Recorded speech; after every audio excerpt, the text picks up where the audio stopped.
तर अजित पवार गटाचे प्रवक्ते उमेश पाटील आता आपल्या सोबत आहेत। पाटीलजी, छगन भुजबळ शरद पवार यांच्या भेटीला गेलेले आहेत। पक्षाला या संदर्भात आधीपासून माहिती होती का? ते पवार साहेब आणि भुजबळ साहेब दोघेही ज्येष्ठ नेते आहेत आणि भुजबळ साहेब हे आणि पवार साहेबांच्या बरोबर अनेक वर्ष भुजबळ साहेबांनी काम केलेलं आहे। भुजबळ साहेबांच्या ज्येष्ठत्वाचा विचार करता आणि पक्षातल्या त्यांच्या स्थानाचा विचार करता, ते पूर्वीचे पक्षाचे अध्यक्ष राहिले, या सगळ्या संदर्भाचा विचार करता त्यांना कुणालाही विचारून पवार साहेबांची भेट घ्यायला जाण्याची किंवा कुठल्याही नेत्याला भेटण्याला जाताना विचारण्याची आवश्यकता नाही।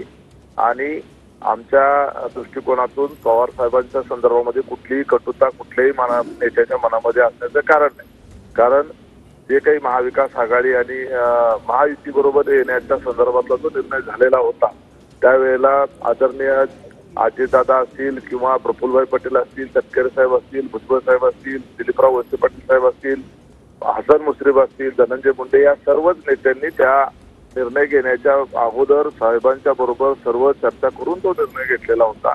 त्याच्यामध्ये कुठल्याही साहेबांना न सांगता, त्यांचा विश्वासघात करून, त्यांना न विचारता हा निर्णय झालेला नव्हता।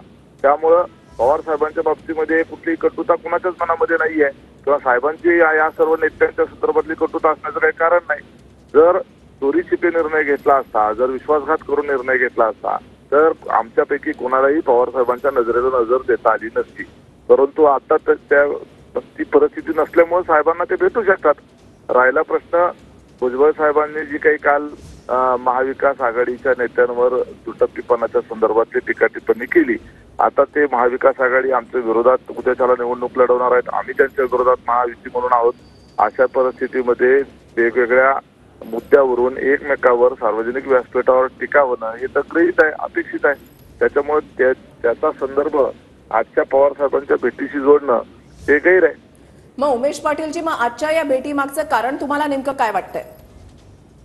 हे मला त्या संदर्भात पवार साहेबांच्या बरोबर राज्यामधली जी सध्या आरक्षणाच्या संदर्भानं जी परिस्थिती आहे, त्या परिस्थितीमध्ये असं आहे की एक प्रकारचं वेगळ्या त्रांगडं निर्माण झालेलं आहे आणि महाराष्ट्र हे पुरोगामी राज्य आहे। महाराष्ट्राचं जे बेसिक आहे ते कल्चर जे आहे ते कुठेही विस्कटलं जाऊ नये, समाजामध्ये वेगवेगळ्या पद्धतीची तट निर्माण होऊ नये, वितुष्ट निर्माण होऊ नये, आरक्षणाच्या मुद्द्यावरून दोन्ही गट जे आहेत ते एकमेकाच्या विरोधात जे ताणले गेल्याची परिस्थिती आहे, अशा परिस्थितीमध्ये सर्वांनी एकत्रित येऊन मार्ग काढण्याची आवश्यकता आहे।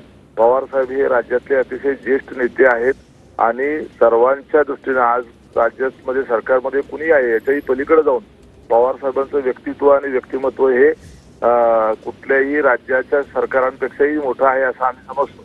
आणि त्यांचा अनुभव आणि या सगळ्या प्रश्नांच्या हाताळण्याची त्यांची हातोटी आणि यापूर्वी त्यांनी दाखवलेल्या वेगवेगळ्या क्षमता पाहता साहेबांच्याकडून या संदर्भामध्ये काही मार्ग निघू शकतो का किंवा सल्ला मसलतीतून एखादा काही मुद्दा त्यांच्याकडून समोर येऊ शकतो का, हा कदाचित चर्चेचा त्यांचा मुद्दा असू शकतो, पण माझी त्याबद्दल खात्री नाही। नक्कीच धन्यवाद उमेश पाटीलजी, तुम्ही आमच्याशी सविस्तर संवाद साधण्यासाठी।